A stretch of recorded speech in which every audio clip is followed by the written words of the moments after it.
താൻ വളച്ചിട്ടില്ലാതെ കാര്യം പറയണോ? ചാണ്ടിയുടെ മോൻ പോലീസ് ലോക്കപ്പിൽ. ലോക്കപ്പിൽ? പരമശിവത്തിന്റെ അനിയൻ വ്യക്തി വൈരാഗ്യം കൊണ്ട് തല്ലിക്കൊന്നാന്നാ കേട്ട്.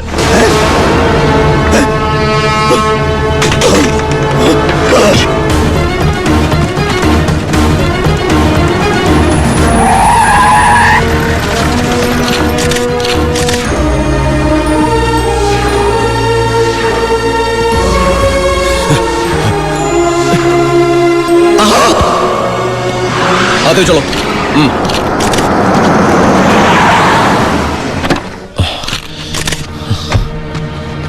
ഭായ്, ഒരു പോറല് പോലും ഏൽപ്പിക്കാതെ എന്റെ മോനെ നീ കൊണ്ടുവന്നല്ലോ.